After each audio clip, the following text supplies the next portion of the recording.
Hello everyone, welcome back to another video. Today we are going to be taking a look at a cylindrical barrel that is going to be filled up with a fluid up to a height of h.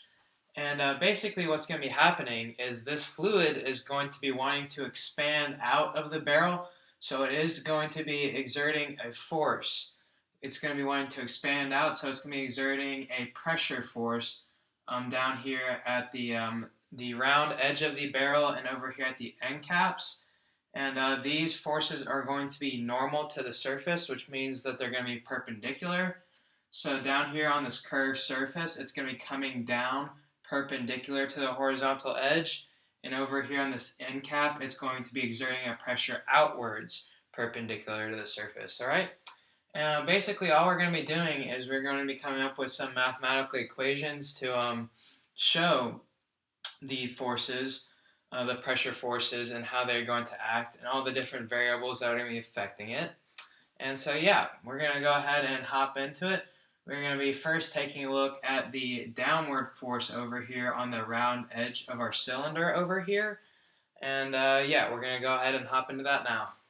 Alright, so in order to find the pressure force going down on the round edge of our cylindrical barrel, we are going to be taking a cross-section, a rectangular cross-section of the middle of our barrel, right? So we're going to be having our barrel, and we're just going to be looking at the middle slice of it.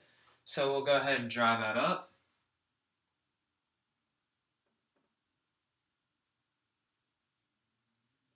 And this, of course, is going to have the same length as our barrel, but it is going to have a different height. It is only going to have a height of h, which we're using to represent the level of the liquid within the barrel. And this is because only the fluid is exerting a pressure force downwards on the barrel. All this empty air up here is not really having an effect on the pressure. So we're only going to have to worry about the liquid level, and that's why this has only going to have a height of h to start out with. And pretty much what's going to be happening is we are going to be cutting this up into slices of differential heights, and we're going to be taking a look at, we'll go ahead and label this DH. We're just going to be looking at all these different slices and looking at what that pressure, that little slice is going to have on our barrel, and then we're going to add up all the slices. So we're going to be integrating this. And our height is going to be changing, but our length is always going to be remaining the same. The length is never going to change, so that is just going to remain as L.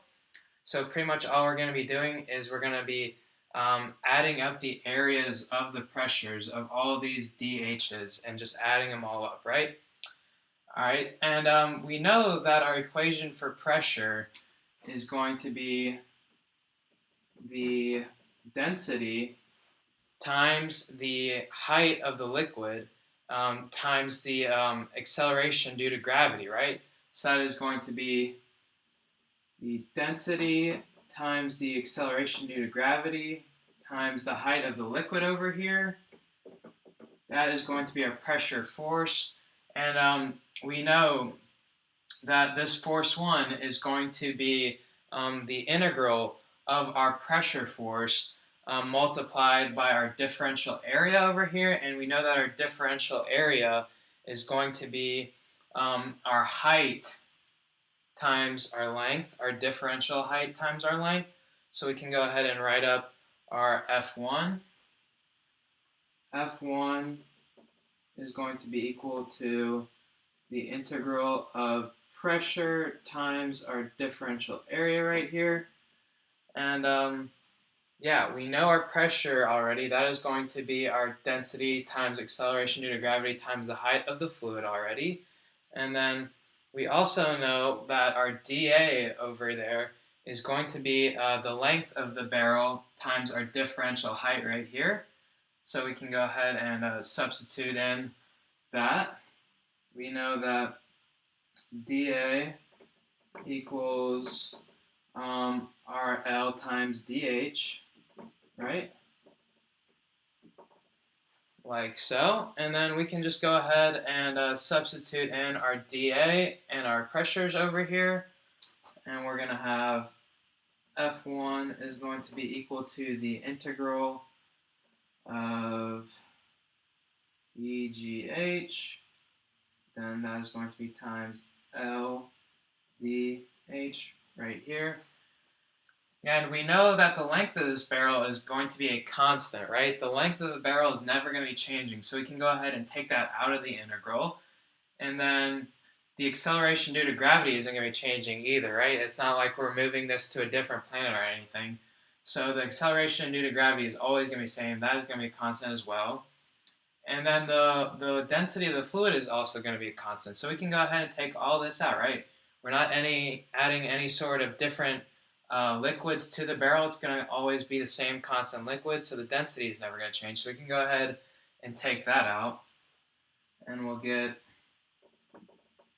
F1 equals density gravity liquid times the integral of height, and then our differential height right here. And that is going to be just a really simple integral to do right here. You can do that one in your sleep.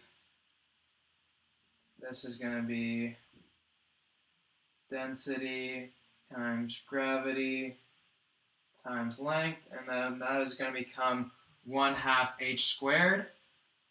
So we'll go h squared over 2. And there you have it. That is going to be our expression for our force 1 right here. And we'll go ahead and circle that so we know that that is our final answer. And now we're going to go ahead and hop into trying to find our expression for the outward force acting on our end caps over here. And we'll hop into that now. Alright, so now we're going to start taking a look at trying to find our expression for the F2 force, which is the normal pressure force coming out of each end cap. And there is going to be 2 end caps, one on each side. So when we do find our expression, we're going to have to remember to multiply it by 2 to account for the fact that there are 2 end caps. And there is going to be a pressure force on each one. And the start to the setup for this expression is going to be pretty similar to when we found our F1 force. We know that the F2 force is going to be equal to the integral of the pressure times the differential area. So we can go ahead and write that up.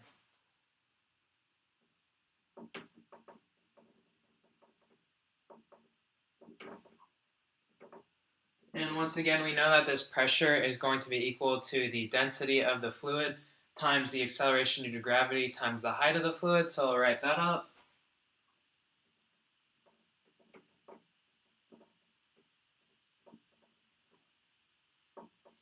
Right, and it is going to be a little trickier finding this h because we do have this kind of rounded off surface. So we are going to have to be bringing in some polar coordinates to help simplify this and make these integrals a little bit easier, because once again our height is going to be changing. That is going to be a differential h right there that we're going to have to be adding up. And the way that we're going to be doing that is we are going to start by drawing a radius out to where it meets the start of the fluid level right here. And we can go across and draw another radius here. And we know that we can have a right triangle here. And in order to find this height right here, we can pretty much just add up this radius here plus whatever this height right here is going to be of this side of the right triangle. And in order to do that, we can give this little angle here a little denotation, theta.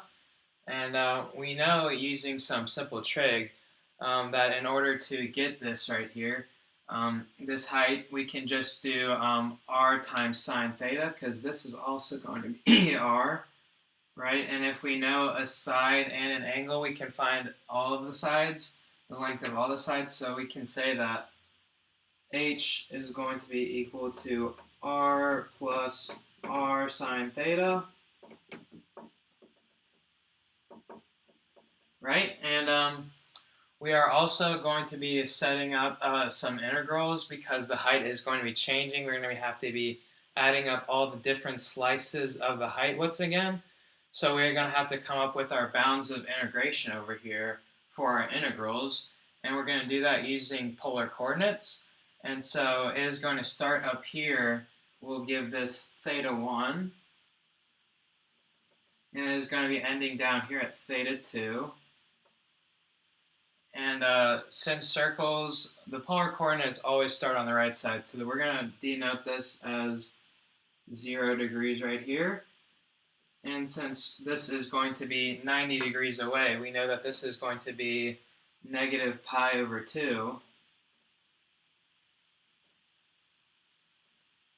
And our integral is going to be going from theta 1 to theta 2, like so. So those are going to be the coordinates and our bounds of integration right here. We already know theta 2 is going to be negative pi over 2. And we're going to have to be doing some more complicated math to find theta 1 later on in the video. Alright, so in order to find this theta 1 up here, which is going to be our lower bounds of integration for our integral later on in the video, we are going to be doing some more trig.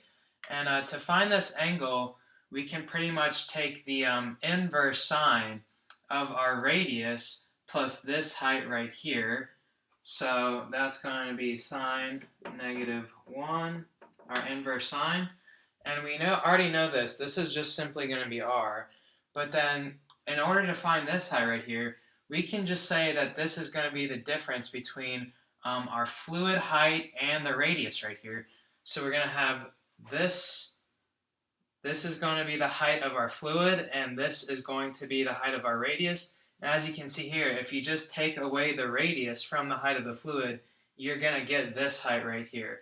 So this is pretty much just going to be h minus r over r, and that is going to give us this angle right here. So this is going to be h minus r over r.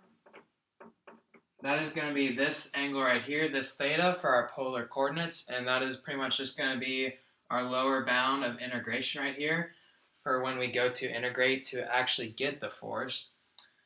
The next step we're going to want to do is we are going to want to talk more about what we're actually going to be integrating, right? So pretty much what we're going to be doing is we're going to be taking strips across all the way down the height of the fluid, right? And we're going to be calculating the pressure forces at each of these strips and then adding them all up, right? And these strips right here are all going to have a width of W, all going to be going across like that, and then they're going to have a differential height, right? We are splitting the height up into a bunch of different segments, and then we're going to be adding them all up later. Alright, so in order to find this W, we are just going to be doing some basic trig right here. So say we want to find the W at the top right here, it would pretty much just be r cosine theta, right? Because the W is the side right next to the angle we're trying to find, so it would simply just be r times cosine theta. So that's what W would be.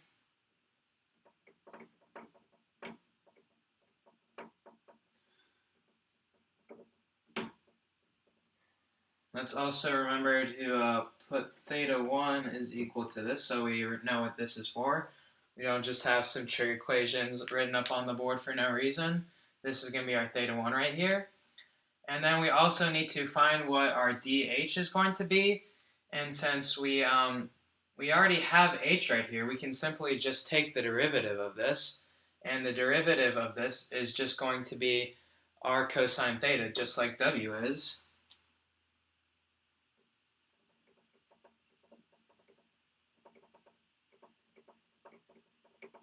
There you go.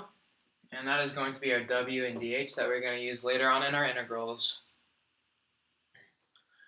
Alright, so now we've got all the parts that we are going to need to go ahead and solve our integral. So we're going to go ahead and erase our little diagram over here and get started on solving our integral and setting it up.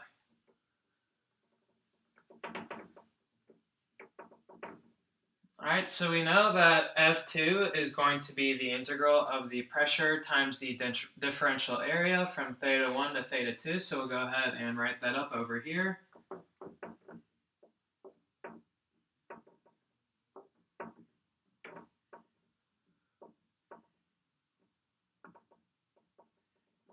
Alright, we can go ahead and erase this now. Alright, Alright, and we know that this pressure is going to be rho GH, of course.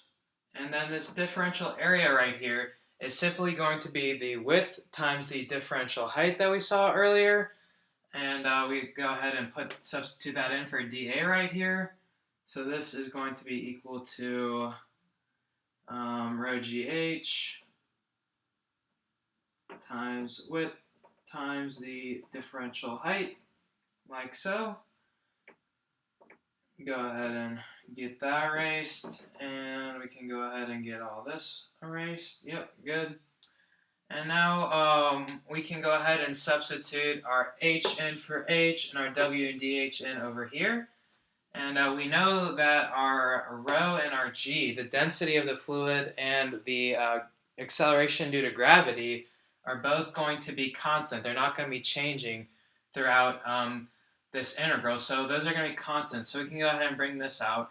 And we also know that we're going to have to multiply our answer by 2 because there are 2 end caps. So we're going to need to double whatever our answer is going to be. So we're going to have to put a 2 out front. So we'll go ahead and bring our constants out and put that 2 out in front.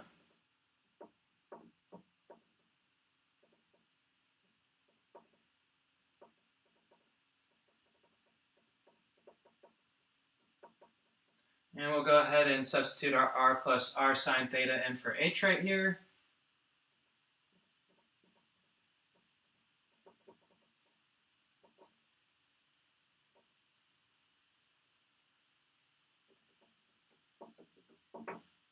And we'll go ahead and substitute in our r cosine squared for our WDH right here, which would pretty much just turn into r squared cosine squared theta. And we'll go ahead and get some brackets around here. This is going to turn into r squared cosine squared theta.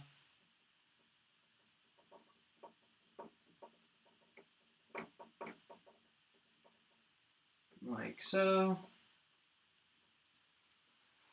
And there you go. That is going to be our integral right there. And we can go ahead and, since both of these terms have an r in it, and there's going to be an r squared right there, we can go ahead and bring out an r cubed. And since that's going to be a constant, we can take that out of the integral and put it out over here.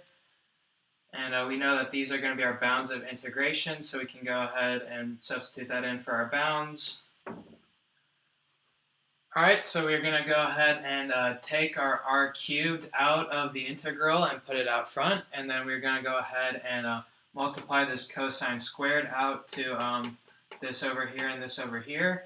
So we'll go ahead and write that up here. This is going to turn into 2 rho g r cubed from theta 1 to theta 2. And then this is just going to become a cosine squared, since this would become a 1 right here. Cosine squared theta. And then this would become cosine squared theta sine theta right here.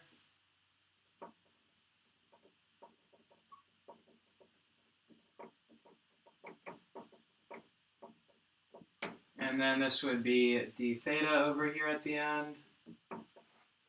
Alright, we can go ahead and already solve this out. Now we could go ahead and solve this integral by hand, but that would be a long and complicated process. So in order to shorten this video and make it simpler for us, we're going to go ahead and plug this into an integral calculator, and that's going to give us the integral for us. So the integral of cosine squared theta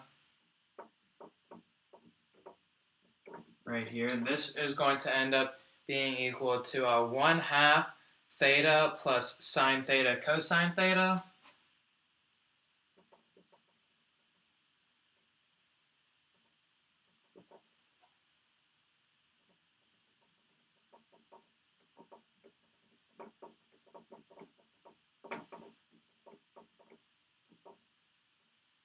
Alright, and then this, we'll go ahead and do the integral for this cosine squared sine theta over here.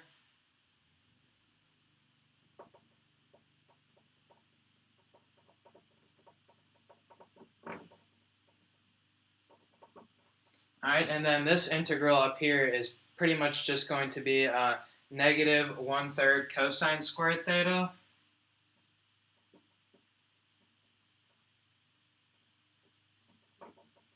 Alright, and then we also have to remember our bounds of integration when we're solving this. So this is going to be from, if you remember earlier in the video, we solved for our theta 1, which was in the top rightish corner.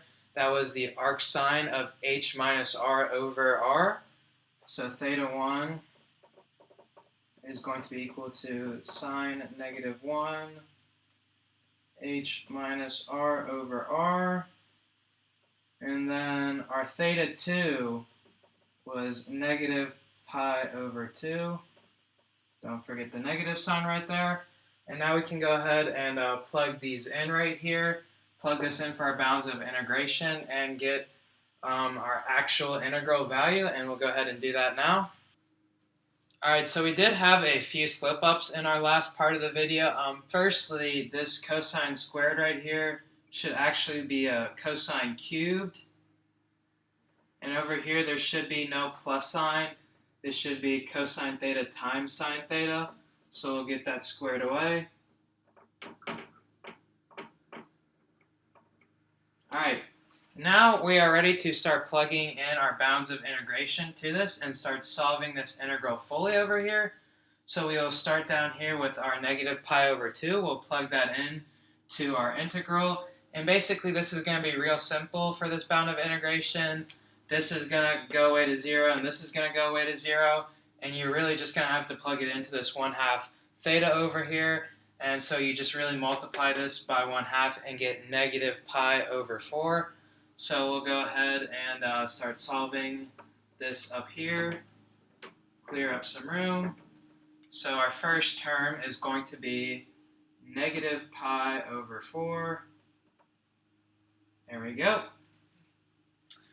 And now we are ready to start solving for this down here.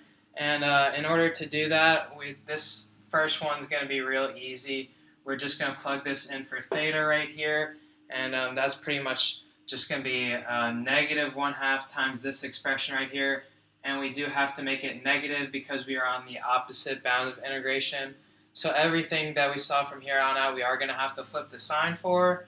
So this is going to be minus 1/2 arc sine of h minus r over r. There we go. Alrighty.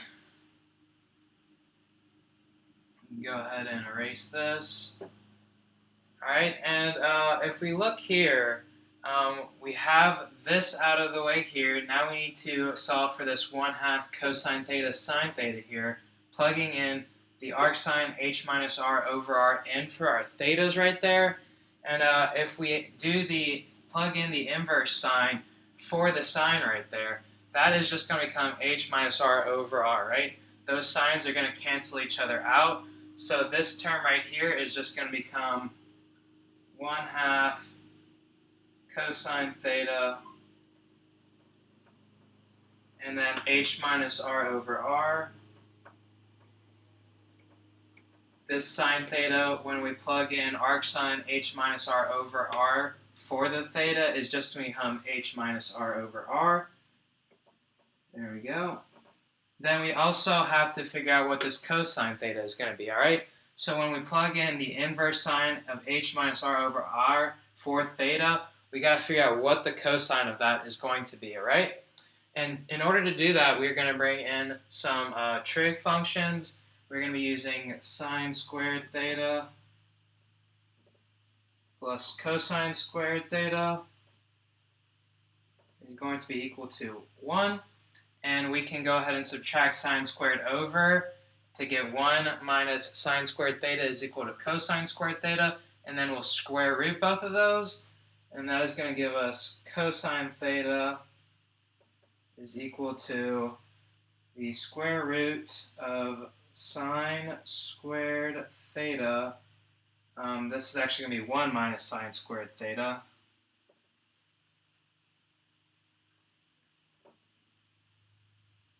Right? And then we can go ahead and substitute this expression in for cosine theta. And what's going to happen when we substitute in the inverse sine of h minus r over r in for sine squared theta? Those signs are once again going to cancel out. it's going to become h minus r over r squared, right? So when we plug this in, this cosine of theta 1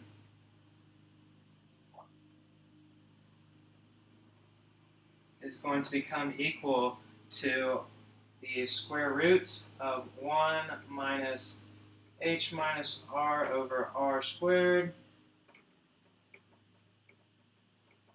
like so. And we'll go ahead and try to clear up some room over here. We're not going to need this one anymore, so we'll go ahead and erase that. We'll keep this down here because we're still going to need to look at that. So this is going to become up here.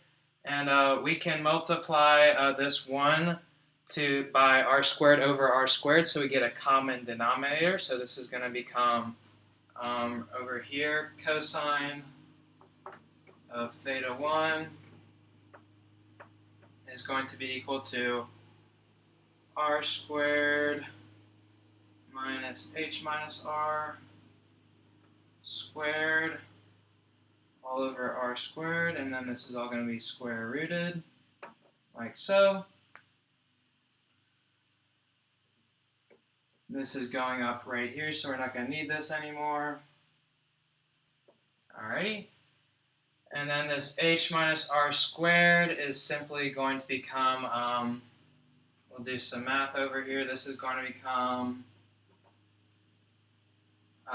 negative h squared r squared minus h squared, and then it's going to become plus 2hr, and then that is going to become minus r squared,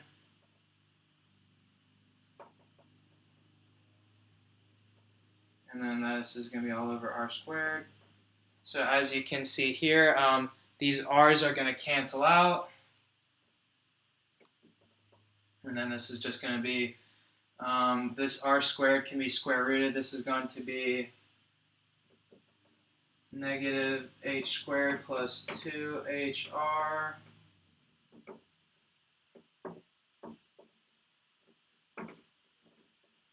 all over r with the square root on top, like so. And that is going to be our expression for cosine theta right here. That'll be plugged in right there. And this expression will all go in right there. Alright, so let's go ahead and clear up some room. We're not going to need any of this down here anymore.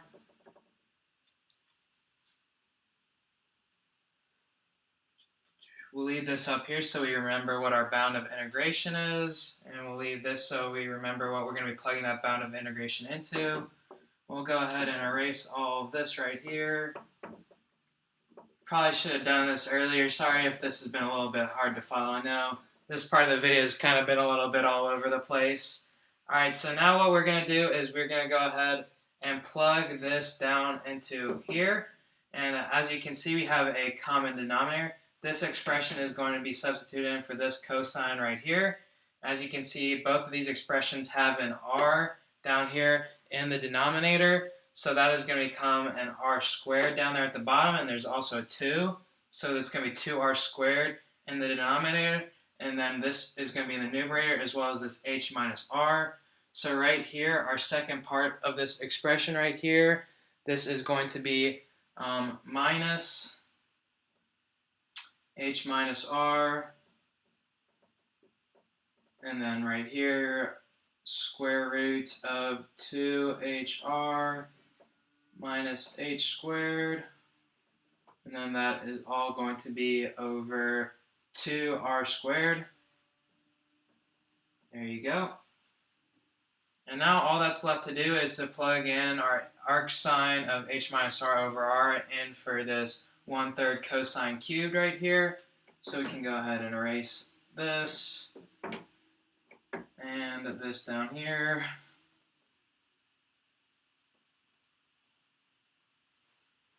Alrighty, and if you remember, we had that that radical 2hr minus h squared over r.